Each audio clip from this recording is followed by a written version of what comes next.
From game day to signing day, breaking down every snap and all the news on Alabama's top football recruits. It's time for Crimson and Blue Chips with your host, John Garcia Jr. Ladies and gentlemen, welcome in.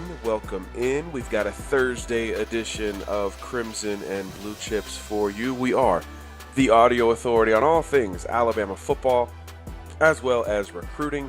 I'm your host, John Garcia Jr. Today, really on the Alabama side of the coin. Really this week, we've been on the Alabama team side of the coin, and obviously, we're going to remain there because for fans, for us, for discussion, and for the feel of everything, football season is kind of here. I say kind of because SEC Media Days is really the unofficial kickoff. We've kind of built up to that. Nick Saban said that on Wednesday. Of course, we'll have a bunch of Nick Saban on today's show, and then we'll promptly just kind of respond to what we heard, what we learned, and certainly what we didn't learn as Nick navigated multiple rooms on Wednesday in Atlanta for the first time for SEC Media Days, obviously moving away from Birmingham. So we'll talk plenty of Crimson Tide on the field, previewing 2018 in regards to some of the things Nick Saban had to say. You'll hear from Nick, and then, of course, we will wrap up with you, our listener, in Q&A form. We are powered by Bama Online, BamaOnline.com, a part of the 24/7 Sports Network. Listen to Crimson and Blue Chips wherever you get podcasts, whether it be 24/7 Sports, whether it be Bama Sports Radio, iTunes now, and we're expanding some more. So keep an eye out for even another platform to listen to great Alabama content. So we've talked a ton of recruiting over the last few months. Team this week, and let's talk Nick Saban. Let's talk what Nick Saban said. But first, let's hear from the head coach of your Alabama Crimson Tide, one Nick Saban at SEC Media Days. All right, we'll continue on with Alabama coach Nick Saban. Coach, we'll get you to a brief opening statement, and then we'll open for question and answers. If you'll just raise your hand high, we'll get a microphone to you. Well, it's great to be here. Hope you all had an enjoyable summer. We certainly did with our family. This is my 17th SEC Media Day, 12th at Alabama. This always sort of signals the start of the season, for us. And hopefully for, our team. We're very excited about the opportunities that we have. We got a lot of rebuilding to do on this year's team. We lost a lot of good players on defense. 10 players signed NFL contracts. So we're excited about playing Louisville in the opener in Orlando. So we had a very productive offseason, not only in terms of the development of players, but in creating value for players and helping them be successful in terms of personal development, making better choices and decisions. We continue to be one of the national leaders in, academic results, whether it's graduation rate, APR, number of guys that graduate in 3.5 years. And we, had a pretty good successful season last year, as well as players did extremely well in the draft. Having 12 guys drafted in a single season was a success for our players, and to have 77 players drafted in the last 10 years and 26 first-round draft picks is also something that we're very proud of in terms of our ability to recruit quality players as well as develop those players so that they can have successful careers. I know you're going to ask a lot about this year's team. But there's a lot of things that are yet to be determined by this year's team. The personality of the team is yet to be determined. A lot of the leadership is yet to be determined. A lot of the personnel decisions, including the quarterback situation, and I know you're chomping at the bit and everybody's got their hand up to try to ask the question as quickly as possible. It's yet to be determined. It's going to be determined in fall camp by who wins the team, and there's not really a whole lot else to say about it. So both guys have shown an ability to play very successfully, and I can say that we'd much rather have two guys than none. So that's the answer to that question. But anyway, we certainly appreciate what you do to promote our game, to promote our players, to create a lot of positive self-gratification for a lot of the players in our sport who work so hard, and you do a great job of allowing fans to know exactly what they need to know to support athletics in college. So thank you for that. We'll go on the front row to the left side. Hey, Coach, what sort of similarities do you see in Jerry Jeudy and some of the other highly touted South Florida receivers like Mari Cooper, Calvin Ridley? Well, I think we have three really good freshman receivers who played and made great contribution last year, to our team. And I think those guys are going to develop into a very dynamic group, and we're excited about their future. And hopefully they'll continue to grow and develop and be very, very productive players. We obviously lost some very good players at the receiver position, but we're excited about those guys and their opportunity to be successful in the future. Go to the camera platform, far right. What kind of impact has Isaiah Buggs had on you guys, and how beneficial is it to have him back in 2018? Well, Isaiah had a really good year last year. Very good player up front, can rush, can hold the point, is physical, but very athletic. So I think he and Raekwon Davis are going to be really keys for us up front, and then we're going to have to grow some depth around those guys in terms of how successful our defensive line will be, this coming year. We don't have the depth on defense at linebacker that we had in the past, and losing Terrell Lewis certainly won't help that. But Isaiah Buggs has shown some leadership and maturity. He's in better condition. I think he had a better spring, and I think he has a very bright future. Is it good for you to kind of get out of your comfort level every now and then? Well, first of all, let me get the record straight here. We got a brand new boat. First time I've been out in a boat, and the fuel pump went out. All right, so we did not run out of gas. Now, there has been some benefit from everybody thinking we ran out of gas. I've got at least 100 gas cans. So I got plenty of gas plans. If anybody needs one, let me know. I'll be glad to send you one because I can't use them all. But, we do that every year with our players. Probably about 3 times a year we have players out to the house, leadership group in this case, sometimes seniors. We have all the freshmen the day before we start camp come out for a cookout. I take them all out. They tube, do jet skis, swim, fish. So Lake Tuscaloosa is really kind of nice for that. And we had an unfortunate incident where the boat stopped with 2 tubers on the back. So I thought we ran out of gas, to be honest with you. But when the mechanic came, he said, "You're not out of gas. Your fuel pump went out. Look, you're full." So I said, I don't want to mention what boat we had, because they've been very good boats for us in the past. But anyway. We'll go to the front row of the camera position right here in the middle.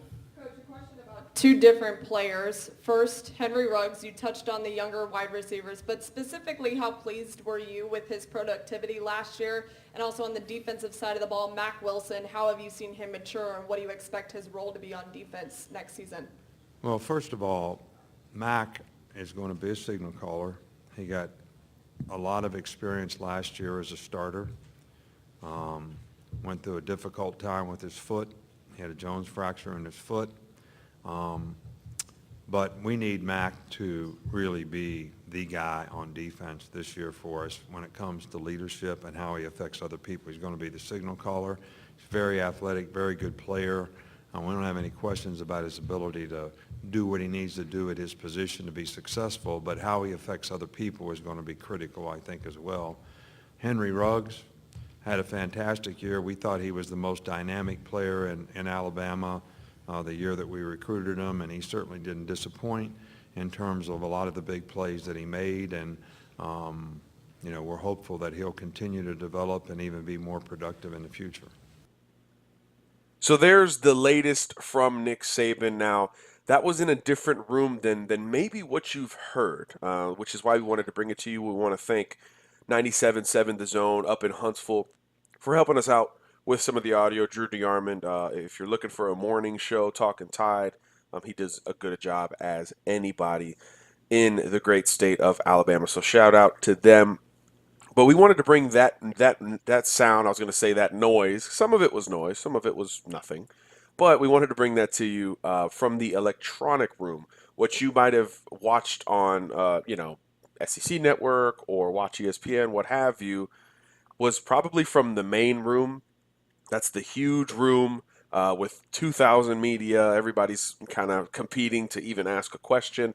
But Nick goes into a television room and he goes into an electronic room as well, which are more kind of intimate settings. So we wanted to bring you kind of what you may not have heard from Nick, including some different questions. And again, for the rest of the show until Q&A today, we really just want to kind of reflect on some of those things because we had Kirk McNair on Tuesday telling us maybe what he would and wouldn't say. And I think a lot of that kind of came true on Wednesday with Nick Saban. But interesting points, and what we want to pull from Nick has got to start at the quarterback position. He wanted to get out in front of the Jalen Tua situation in his opening address.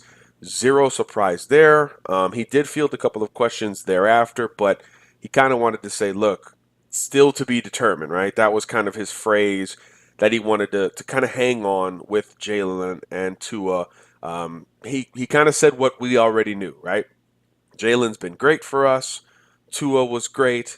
Tua didn't have as much availability in the spring as to where Jalen, according to Nick, had a good spring, and both guys have had a good summer, which is, kind of what we've known to this point. But Nick reiterated a lot of what we expected. One, with 40-something days away from Bama against Louisville, that the quarterback battle is still to be determined. Two, that it's still to be had by them.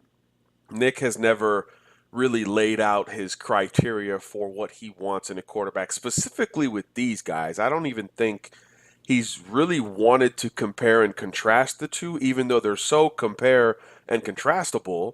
He really hasn't gotten into that, and I think that's a strategic play. Because look, if he starts talking about Tua's arm or Jalen's leadership and tenure, he could really kind of make the conversation feel like it's leaning towards one side or the other, and he's not going to do that. His team is listening. You know those two quarterbacks and their families are listening. He's not going to do that. So I thought he kind of played it down the middle and didn't reveal too much either way on these guys. But he said what we thought he would say in terms of, look, fall camp starts, what did he say, August 3rd? Fall camp starts August 3rd. The game is September 1. Every day in between, this battle will be decided. I remember not last year, but the year before, the Blake Barnett-Jalen year, Nick was always talking about somebody grabbing the bull by the horns and winning the team. He wants it to be a feel, something organic almost, with the quarterback situation when things are even. So I think this tells us and is a reminder that politics aside, and look, if you think that there's not some politicking going on with the potential transfer threat of these guys, you're a little crazy. But pushing that to the side for a second, I think he's really indicating or trying to indicate that this thing is pretty close either way. Sure, we all assume Tua is the leader. We all assume Tua is more likely. We all assume Tua has the higher upside, especially as a passer. But Nick is indicating that this thing is still pretty darn close. He did not jump at the question about the redshirt rule affecting Jalen, although he did confirm what we've long reported, that Jalen can and probably will have a degree by December and how that can affect things. But if you thought he was going to talk about the redshirt rule affecting Jalen, you weren't going to get that. But I thought he tried to play it down the middle, and he kind of indicated that this thing is close no matter what. He still wants one of them to go out and win the team, all those cliches and things like that. But I think if it was a wider gap, and perhaps as wide a gap as most Alabama fans assume it is, I think he might have given away a clue or two there.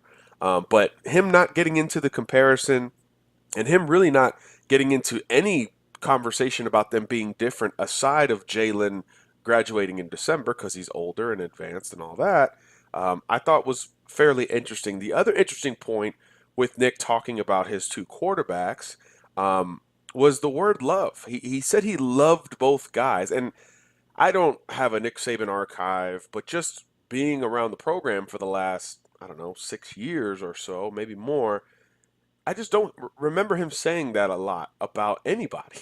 And that's maybe playing into the kind of Darth Vader evil empire that some people view when they think about Alabama and especially him. But the word love with both guys and it kind of coming out naturally answering a question, I don't know. I just thought that was kind of interesting. I think there's always a message from Nick, not only to us, but really through us to his players. And I thought he handled the quarterback situation honestly a little better than maybe I would have projected. I thought he would be a little bit more volatile and hostile towards the media, even though he thanked us and pretended to like what we do. I think he handled it a little more kind of organically and almost on the fly to some degree. And Nick Saban saying he loves anything other than Miss Terry, the process, and Debbie cakes is pretty interesting to me. I don't know. I just maybe I'm crazy, but I don't recall him saying things like that about a lot of players, especially while they're still in the program. Usually it's a more reflecting kind of thing. Yeah, I love Julio Jones. He's been a great ambassador for Alabama. Amari Cooper and all these guys, Clinton Dix. But not so much while they're still teenagers. So I just think that's kind of more indicative of where this thing is. And honestly, if we're going to play the let's read too much into it game, my initial theory of Jalen sticking it out and battling it out and both of these guys being available, I kind of feel better about it. I don't know. Maybe I'm stuck in the lulls of summer and I'm watching too much baseball and World Cup and I'm not focused enough on football. But the more I think about it, I don't know. That theory about these guys coexisting legitimately, I think is kind of progressing. And obviously Nick is, he's saying we're creating the quarterback controversy and all of that stuff. And we know that these guys have a close relationship. But I don't know. The more I think about it, the more maybe these guys can coexist all the way through this 2018 season. And obviously, Nick didn't put a deadline on naming a guy or sticking with the guy, and which I think was smart because obviously that means one guy wins, one guy loses, and the loser you just don't know. So he didn't really open the transfer door. He didn't really open the door towards, I guess, protecting the transfer, if that makes sense. So all of that kind of leads me to think that the coexisting of these two is maybe a little bit more possible than I thought. But I really want to hear other opinions on this because, again, maybe I'm reading too much into it. Let's bring in producer Kev for some more here. Kev has been hard at work over the last couple of days, kind of looking at SEC Media Days, getting as much audio as he can with Nick and with other coaches talking Alabama and stuff, Kev. But for this quarterback thing, it's really one of those topics where everyone's opinion is interesting to me because there's no very clear path. So where do you stand on the quarterback situation in general, and also with Nick's addressing of it? What do you see there? I mean, am I crazy thinking that that he handled it a little better than I thought, or is this just good old Saint Nick doing what he always does, protecting the players, yet still somehow sending a message to them? Yeah, I think he definitely handled it very Nick Saban-esque. Everybody knew that Saban wasn't going to play any hands here. I mean, I'm pretty sure everybody in the media knew that he wasn't going to answer the question directly. He said it in his opening statement that, whoever wins the team is going to win the battle. He said it multiple times throughout his talk. So I'm with you. I mean, I think that it's definitely going to come down to who wins the team during camp. He said with Tua missing spring, and that Jalen, in his opinion, had a good spring. So I think Jalen might have the advantage in the locker room because he's been there he's been to 2 national championships. So I think he has the upper hand when it comes to winning the locker room. But like you said, I think Tua definitely has the bigger upside when it comes to being a passer. But I think Jalen's going to have the upper hand when it comes to winning the actual locker room itself. Yeah, that was kind of it's ironic because when it was Blake Barnett, Jalen Hurts, that's what we kept hearing, that the team was kind of rallying around Jalen. And even before that, with Jacob Coker, Blake Sims, it was like, remember, and people forget, Jacob Coker was supposed to be the guy for 2 years at Alabama. Didn't work out year one. Blake Sims won the room and eventually had a really great year that Alabama fans almost forget about under Lane Kiffin. And then the next year, Coker won the team. But remember, he didn't even win the team until I think that Ole Miss game where he showed a ton of grit against Kim Dichie and those guys beating him up, and him kind of leading Alabama back before they went on that national title run. So there's really a lot of precedent here about Nick allowing this battle to mature against expectation. And remember, I mean, who thought, first of all, 2 years ago, who thought Jalen Hurts would be the guy when you had Blake Barnett on the roster and all the dumb hype that Blake had, and we're partially to blame, I guess. And then before that, who would have thought that Blake Sims would have beat out Jacob Coker, the Alabama boy who helped FSU in some regards to a national championship? Who would have thought that Blake Sims would have won out? So I think Nick has a better track record and trajectory with dealing with this thing, maybe more than we thought. Sure, it's never been this intense, maybe, and it's never been this polarizing because you do have one who's won a bunch of games and protected the football and kind of been steady, and then you have one who maybe has this arm and clutchness that you've maybe never seen before. So it's a little more polarizing now, or it's a lot more polarizing now, especially in the climate of transfers. But I think Nick has dealt with this before, and it's almost like he's got it kind of figured out and how he wants to navigate it. And I think that should be good for Alabama fans, because I think a lot of the worry has been, how does Nick politic this thing with keeping one of these guys on the roster? Because I think most people feel like for the 2019 season, you're not going to have both Tua Tagovailoa and Jalen Hurts on the roster. But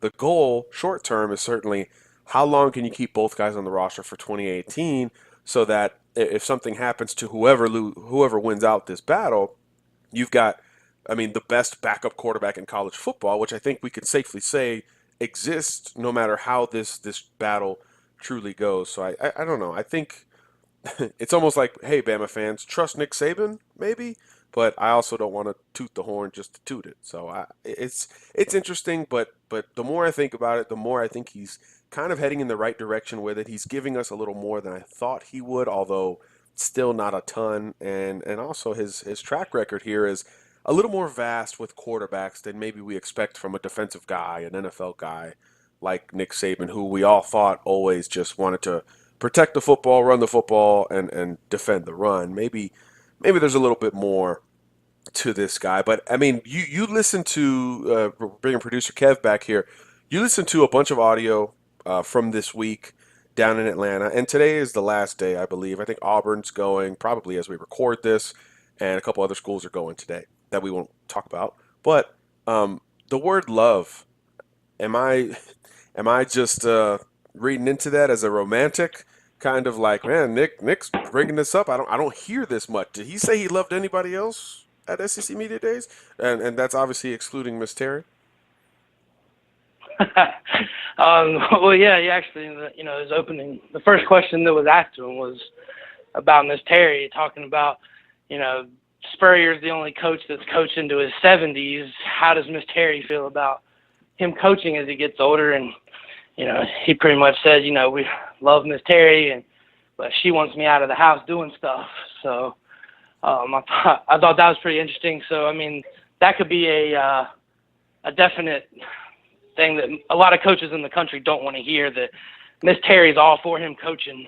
He talked about other guys, but talking about loving them never came up. So that was definitely an interesting dynamic when he was talking about quarterbacks. Yeah, I mean, do Bama fans even love these guys like that? I don't know. He's not the OC, he's not the quarterback's coach and all that, but obviously, Yeah, like where'd that come from? yeah, that it's just publicly saying something like that. Look, coaches love players, and they say they love players. Look, Kev, you played 15 years. I played 15 years through different levels.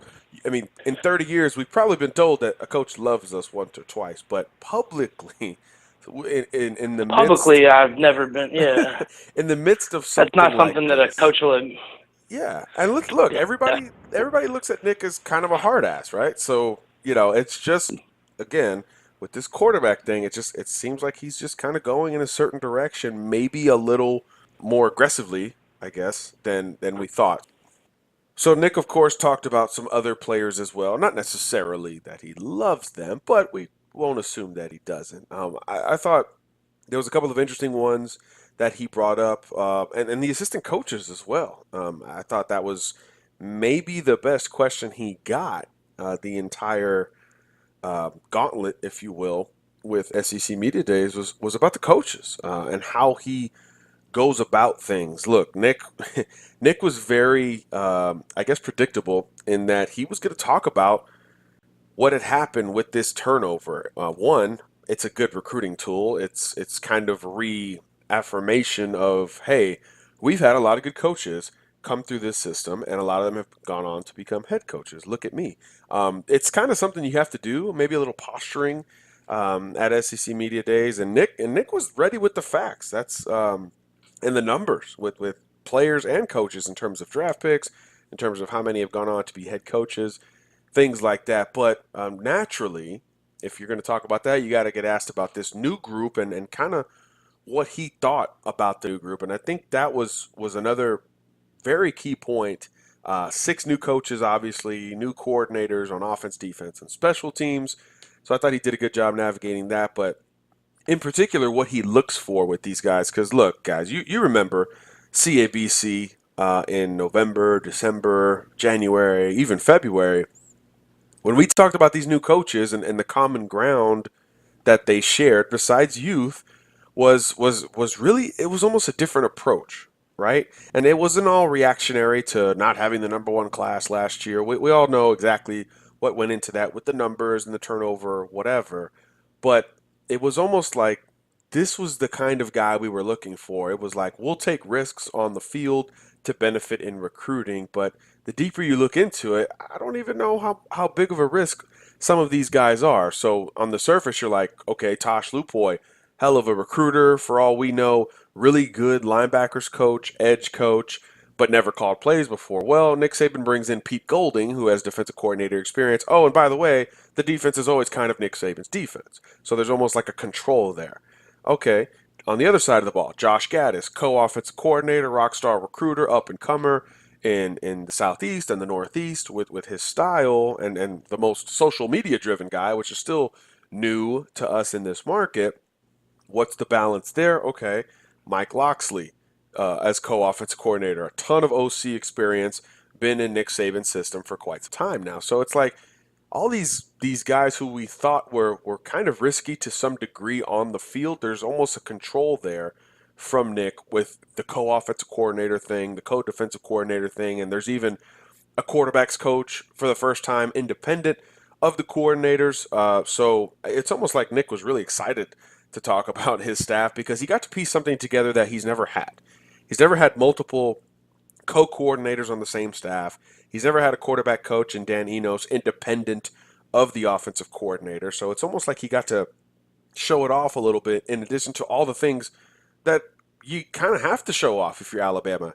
The championships speak for themselves, but rattling off that 10 defensive guys are in the NFL right now from last year in terms of being drafted or signing a contract, in terms of departing a guy like Calvin Ridley, who's a top, 5 wide receiver in the history of the program and things like that. So I think he tipped his cap to his new staff without bashing the old staff, but he made it very clear that, hey, this is who we are. And obviously, Nick can't be like, hey, we have the number one class on 24/7 Sports right now. I mean, he's not going to do that, but you can almost fill in that blank with how he addressed his approach to the new coaches, and also how they've been so far under him in Tuscaloosa. He did expand on a couple of guys, particularly Mike Loxley. Kind of standard stuff, stuff we've talked about for a long time in terms of his experience, how well he recruits, and how well guys respond to him. Remember, that was an organic promotion from within the program.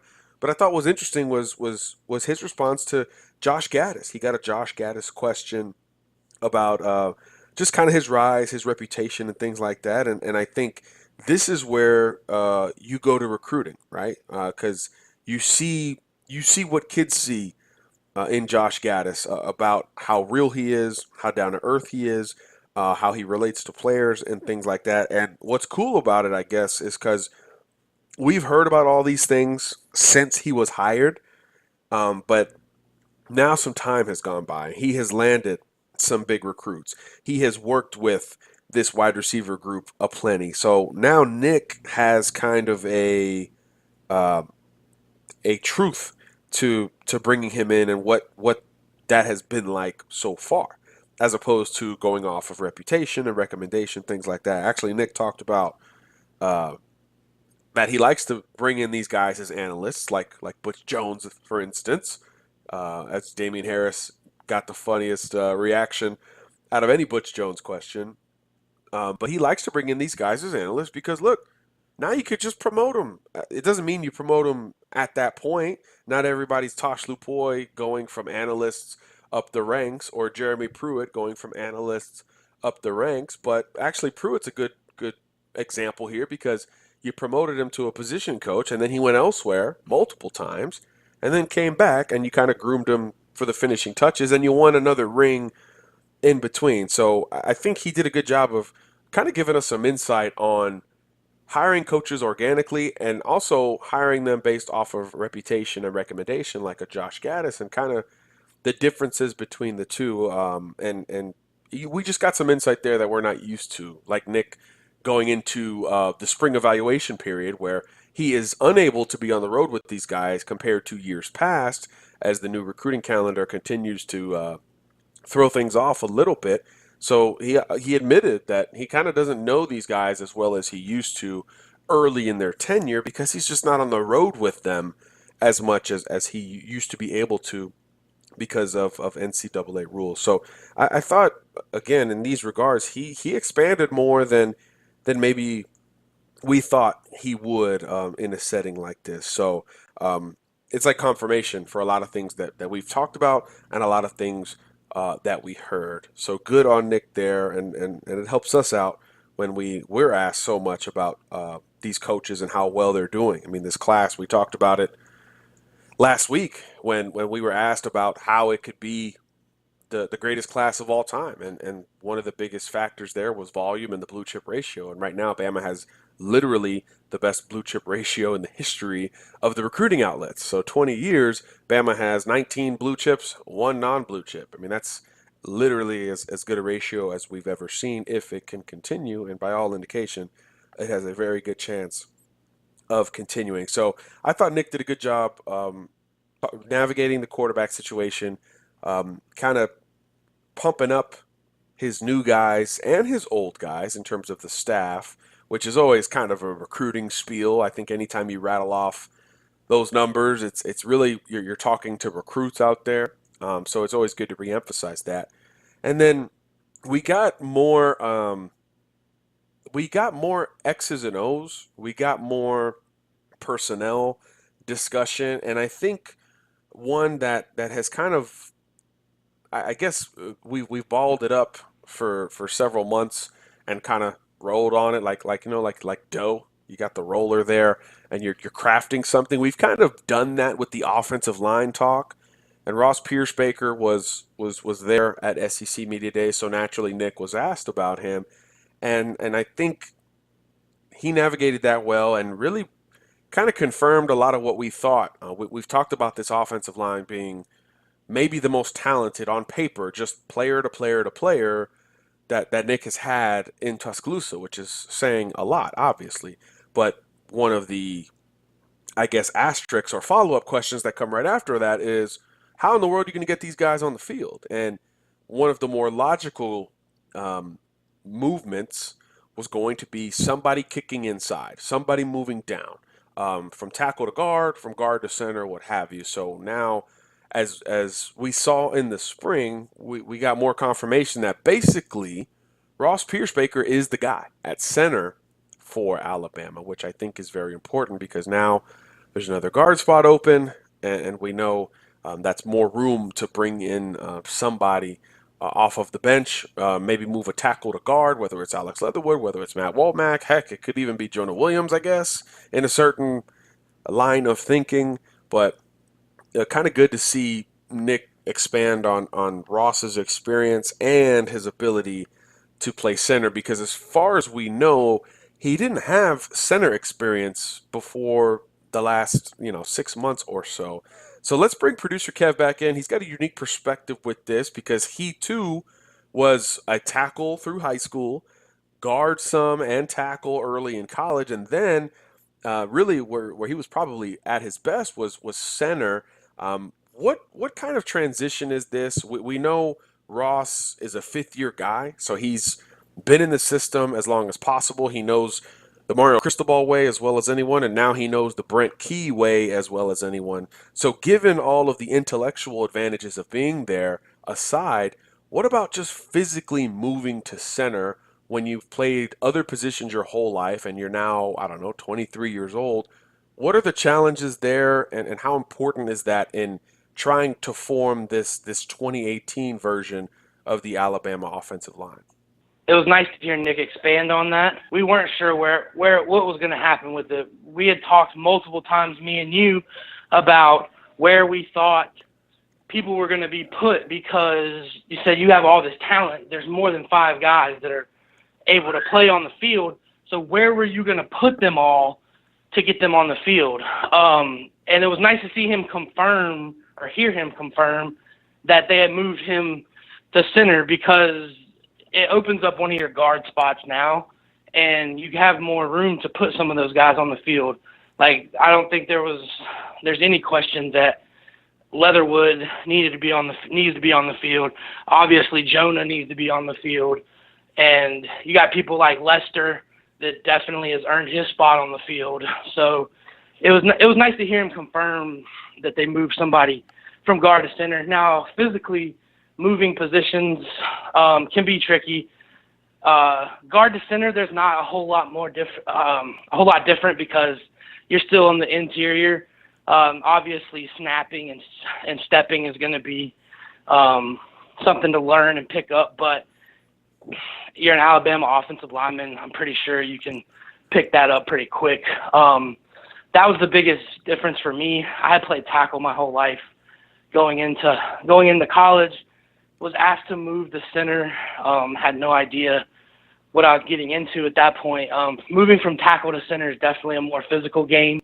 Out at tackle, you're dealing with a little bit smaller guys playing edge rushers and stuff like that, and then in the interior, you're banging around with the big uglies playing 3 technique and nose. So definitely going from tackle to center is a little different than going from guard to center.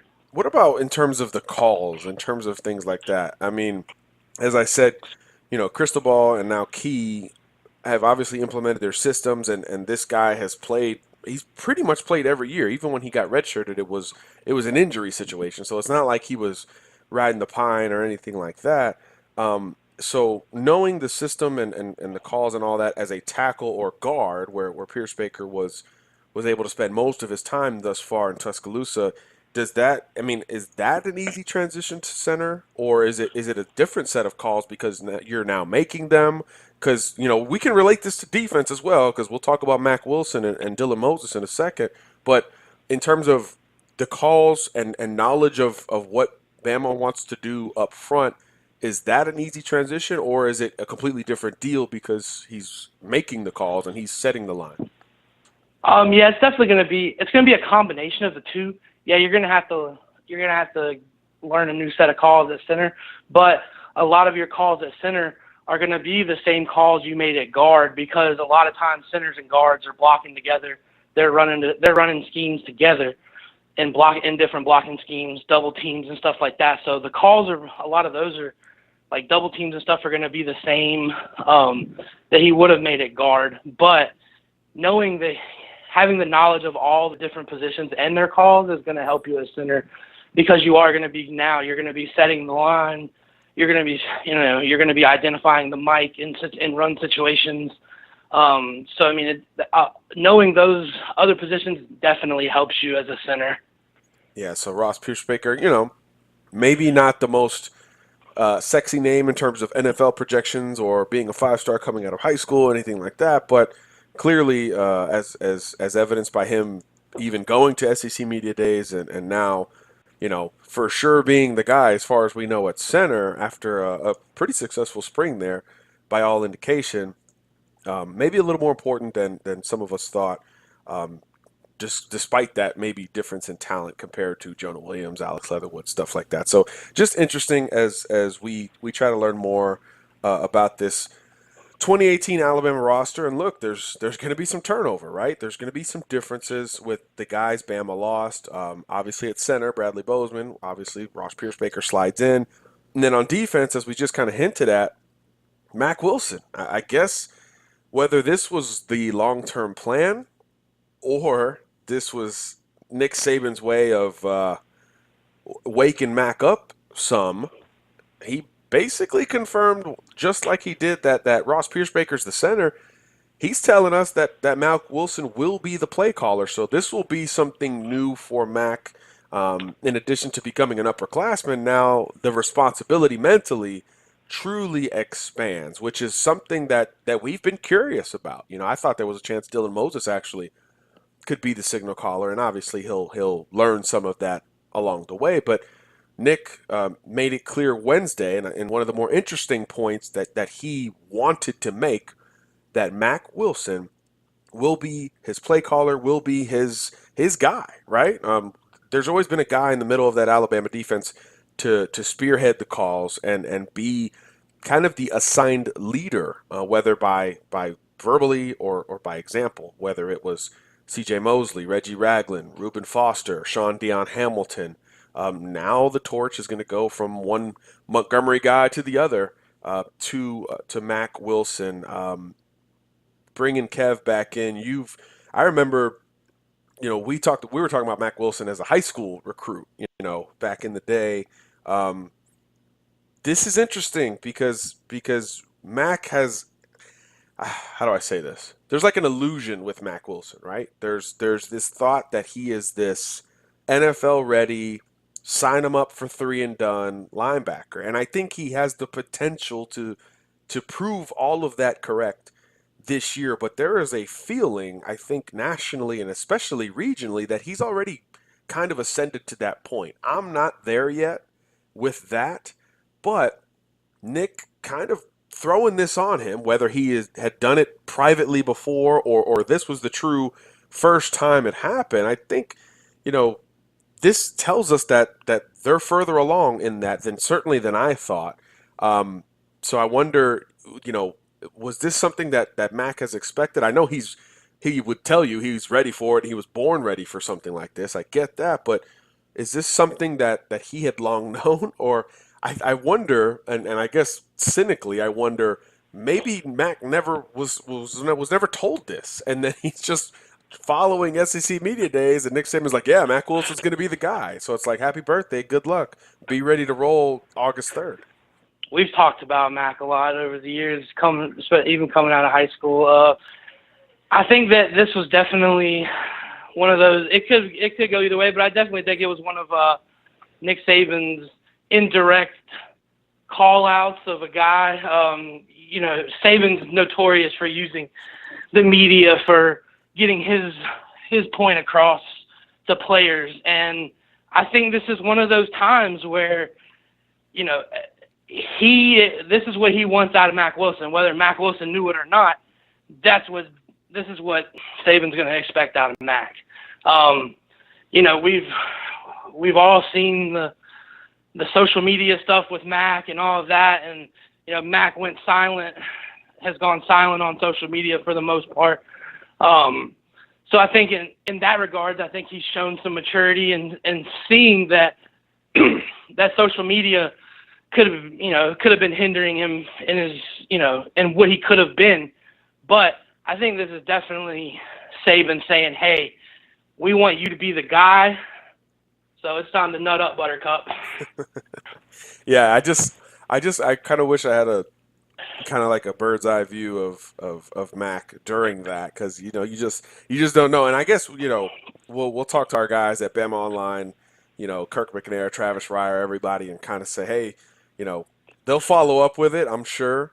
And maybe Mac will say, oh yeah, since high school I knew this was going to happen, and that's maybe true. I'm sure that was a part of the recruiting pitch at some point, but you just wonder if Wednesday was his first real indication from Nick Saban himself, or if this was something he was truly groomed for. Obviously, he's got advantages rolling into this thing. There's no denying of his upside.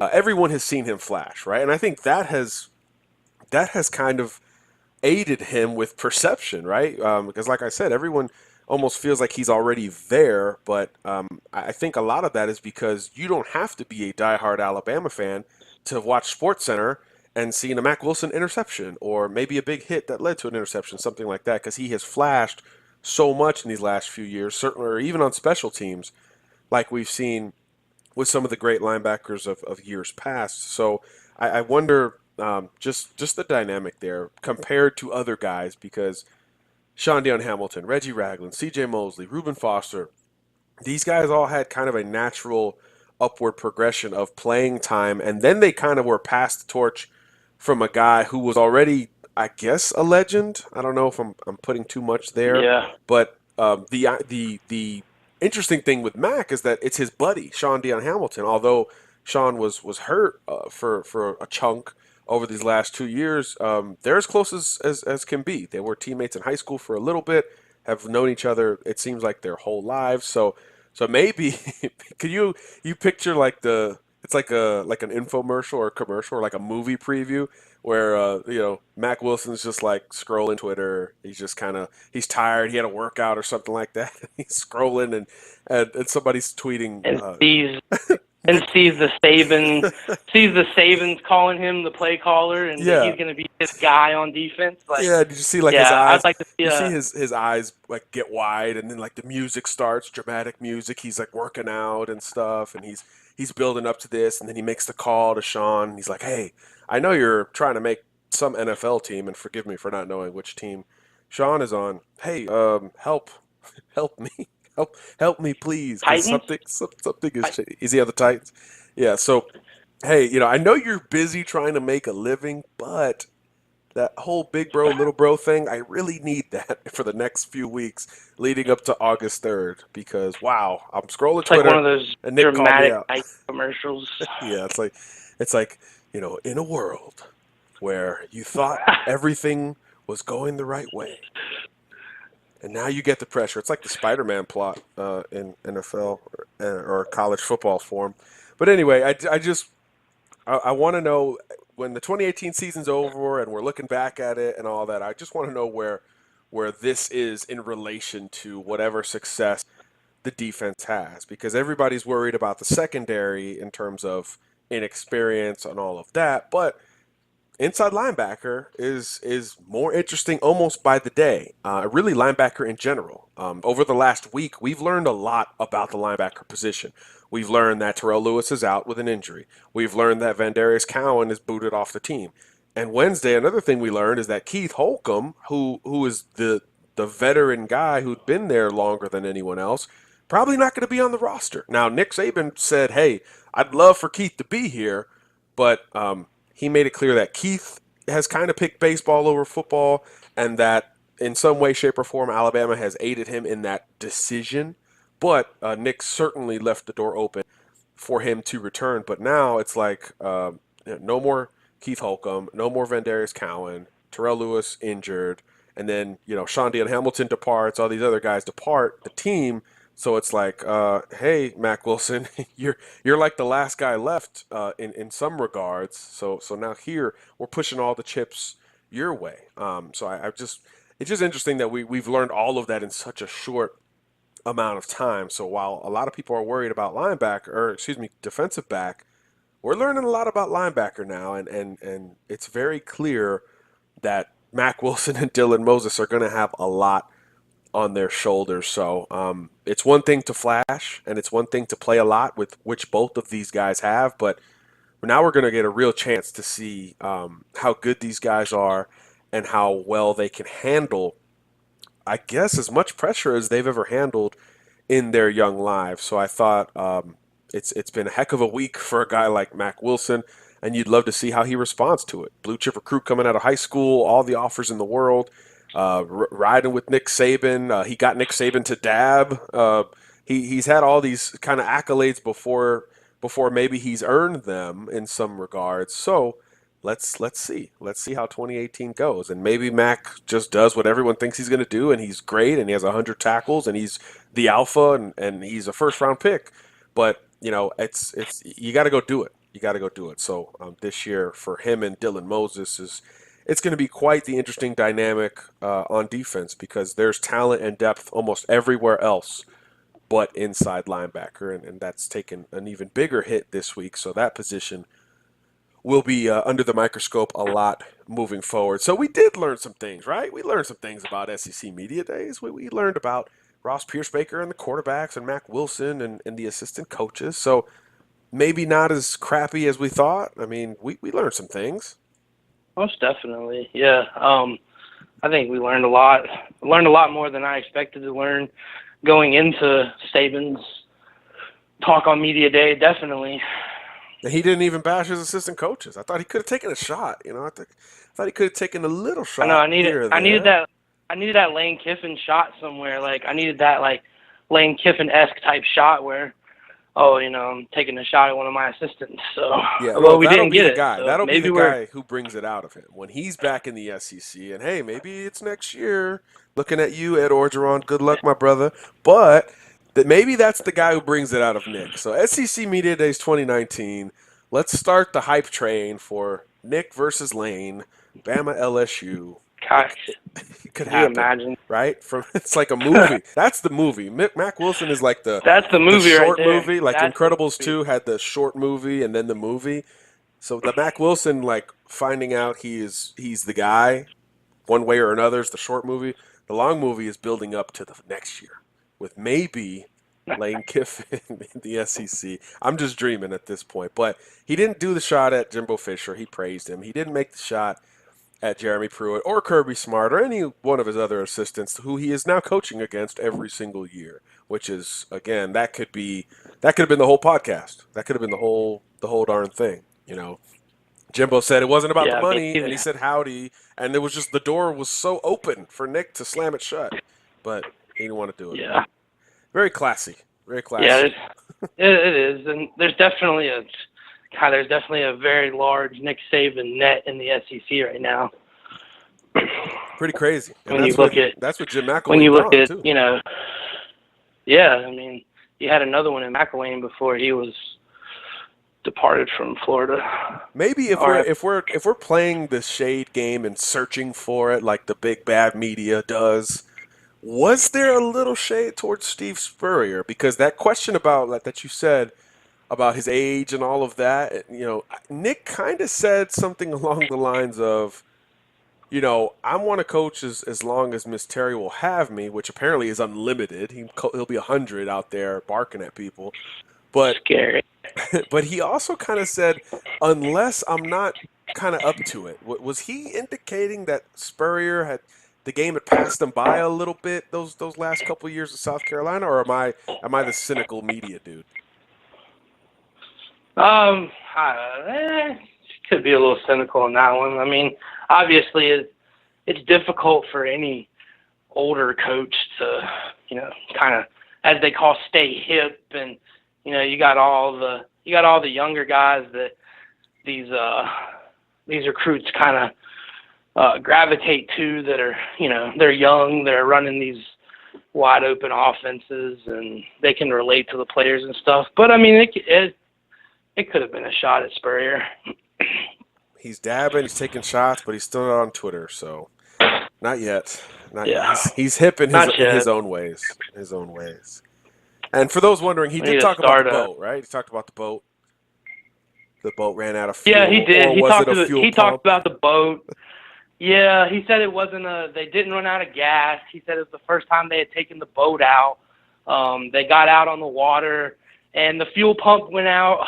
So, of course, he said that he thought that they had run out of gas. And of course, we've all seen the Snapchats and stuff from the players saying they were stranded and they're out of gas. But, it was come to find out, they got a mechanic out there, and it was the fuel pump in the boat. And he refused to say who the boat was because apparently, Saban buys a lot of boats or something, and they had been a good boat for him in the past, and I guess he didn't want to put them on the spot like that. Do you remember if Mack Wilson was on that boat? I'm almost 100% Mack Wilson was on the boat. I know Mack was on. I'm pretty sure Mack was on the boat. I know Jalen was on the boat. Tua, Quentin Williams. Maybe this is where Mack won it. Maybe this is where Mack separated himself, and this is where he got the fuel pump. Maybe he got it. Got led to that inner circle. Yeah, Good that job. inner leadership circle. Kudos to Mack Wilson for saving the boat day, and getting some free promotion out of it, because some people think, and I'm not saying it's me, but I'm not saying it's not. Some people think that was a little staged. I don't know. Hey, it could have been one of those social media ploys, get people talking. It's almost like Alabama Especially telling a Mack kid, Wilson. don't commit on Saturday afternoon. Let's wait till Monday. It's almost like they've done that in the past. I don't know. Yeah, and especially with Mack Wilson being involved, social media definitely could have been a factor in the fuel pump, air quotes, fuel pump going out on the boat. But before we get to Q&A, and there's only a few questions here, as I'm sure you guys are just ready for me to end this pod. More likely scenario, Mack Wilson is a $100 million player in the NFL, or Mack Wilson is a YouTube channel creator who makes $100 million that way. Oh, man. So we're going with he's either a $100 million linebacker or he's a $100 million social media. Or let's person. say $100 million, because that's a lot. Some of these linebackers are not getting paid that much. Let's just say a millionaire. Is he a millionaire first as a legitimate Pro Bowl type linebacker, or as a YouTube creator somewhere after the NFL, or you know what? Maybe even during the NFL. You know what? With him, I feel like that could be the thing. He's probably going to be one of these, documenting everything while he's in the league. I could definitely see that. Like, he's that guy at training camp with the camera. There's always one on a team. He's got the camera making videos from camp and all that stuff, posting them online. I could see the Mack Wilson making money on YouTube and social media and football. Definitely. Smart man. Built for this day and age. But interesting stuff coming out of SEC Media Days. And we learned a lot more than I thought we would have. So let's jump to Q&A. Just a couple of questions here, as we answered a lot of them on Tuesday. A lot of them were recruiting related, and we actually got some love there. So at Bill Big D, thanks for the love. He said recruiting questions were really great. Well, I guess that's not love for us. That's love for you guys, for our listeners who do ask us great recruiting questions. That's why we will continue to lean on you. Carl Lenzner, the only guy asking questions this time around. You guys were locked in to Nick, apparently, on SEC Media Days. I don't blame you there. So were we. Carl's curious about some corners. Good afternoon, John. Sounds like you love the cornerback position more than any other position on the football field. Well, I wonder why that is. Well, I did play corner most of my life, but look, it's one of the hardest positions in sports. You're having to. I mean, come on, you gotta stick with Julio Jones for 60 minutes. That's tough. That's tough. There's an appreciation you have for that position just because of how freaking hard it is. And Darrelle Revis retired on Wednesday. Like, I'm hurt right now about this cornerback position. So yeah, it's not that I love it more than any other. I'm just familiar, right? I'm just familiar a little bit. Yeah, exactly. And it is one of the sexier positions in football. You know, a lot of your big personalities play corner. Exactly. So Exactly. It's fun. I'm just glad cornerback is getting the love it deserves in the last 10 years, where before that maybe it wasn't. You know, we were glorifying cover guys like Deion Sanders who weren't ready to, put their face mask on somebody. I guess you can't do that anymore, but you know what I mean. They weren't ready to bring the wood when it was time. It was more of a business decision situation. So I think cornerback reputations took a bit of a hit with a guy like that, even though he was so good at covering.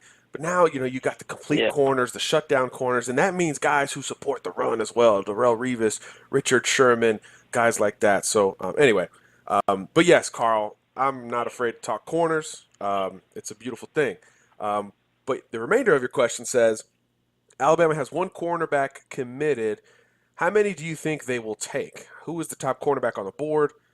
And which one do you think they have the best chance of getting? Well, I'm curious about the guy they have committed, Christian Williams, who is still listed as a cornerback on 24/7 Sports. But again, the more I see him, the more I'm thinking he's a bit of a Shaheem Carter, a guy who can maybe play some safety, some nickel corner as well. So I'm actually thinking that maybe Bama goes out and tries to find one more pure corner, and one guy that I've seen that I really like in the last little bit was Tyreek Stevenson at the opening, one-time Florida Gator commitment from Miami. So you always want to be prevalent in South Florida, and Alabama every year is able to do that.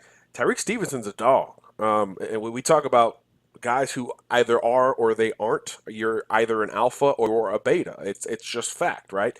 This guy's an alpha. He is a dog. He is a leader out there. Maybe not the most technically refined corner we've ever seen, but when the football's in the air and it's time to be physical and it's time to make a play and not just be a finesse cover guy, he can do it. So I'm kind of feeling that right now. The more I look into this cornerback group, and also nationally, it's a better group than maybe I thought it was going to be. There are some real stars at the cornerback position. So maybe Bama's navigated it that way too, and saying, hey, look, we took a bunch of corners last year. We're only going to take maybe one this year. Maybe they change a little bit on that just to reflect the spots available and the talent at that position. So a guy like Tyreek Stevenson really has my attention right now, Carl, and Alabama is heavily pursuing him. So he's one I would say we need to talk about a little bit more than we have. We've talked about Akeem Dent. We've talked about a bunch of corners nationally and a bunch of safeties because we know it's going to be a safety-heavy class. But Tyreek Stevenson is a corner we need to talk a little bit more about at this point. So maybe they take two to answer your question. Maybe whether or not Christian Williams is a true corner, I think they expand on that group and try to bring in another one, whether it's flipping Dent from FSU, which I think will be really hard, or landing a guy like Tyreek Stevenson or maybe Jaden Hill in state. I think that's still to be determined, but it's something that I think is more of a possibility today than when we first started talking about this class. So top cornerback on the board, that's a relative question. I do know Stevenson's a guy I'm focused on right now and a guy that the Bama staff is really impressed with and will continue to recruit. Carl with another question. Good afternoon, John. Listening to you talking about Patrick Surtain, it sounds like you don't expect him to be good. You don't expect him to be very good. You expect him to be special. Am I understanding you correctly? Yes, Carl, I do think that he's going to be special. Look, that cornerback class last year was way better than this one, and this was really, really good. And he was the number one guy, so he should be special. There's nothing about his game that says he cannot be special. NFL bloodlines, unbelievable height, weight, speed guy. Played against literally the best he could possibly have played against in high school and leading up to this point. NFL IQ off the charts. Very minimal to zero character concerns. We haven't heard a bad thing about this kid at all. And let's be honest, the sons of NFL guys, a little bit more leeway, a little bit more freedom, a little bit more resources than your average recruit. So the opportunity to mess up that much higher. So all of these things point us into one direction with Pat. And I think at a school like Alabama, especially with that war that had to go down to win the kid over LSU, I just think everything is aligning up for him to be 3 and done, first round pick, all of that. He is he is a more technical and longer Marlon Humphrey. And that dude was a first-round draft pick and a 5-star and all of those things. So think of those things in terms of a comparison. Marlon didn't have the best hips in the world. Okay, he was a bigger, more physical guy, but he developed. He took that redshirt year, and he was off and running and never looked back. Pat, I think, has a little bit better hips, and he's longer, so I don't envision him redshirting in any capacity, but I do see him going kind of off and running over the next couple of years. Maybe reserve DB this year, nickel guy, starter next year, starter the next year, and then, he's your latest Alabama first-round draft pick. So I do see something like that until I'm proven otherwise. That's how I feel about Pat. And then you're asking about Savion Smith as well. You also appear to be high on Savion Smith. With that in mind, could Smith and Surtain be better this year than Averett and Wallace were last year? Thanks for answering my questions. Good questions, Carl. We could talk cornerbacks all day long because, like Kevin said, it is sexy. But I think the Anthony Averett, Levi Wallace duo was very unique because of the speed, the length, and the maturity. These guys were in their 20s playing at Alabama. These guys had hardships and had to wait their turn. Levi Wallace was a walk-on, and a traditional walk-on, not a gray shirt, not a guy who was a preferred walk-on who they said, hey, work hard and you'll get a scholarship next year, champ.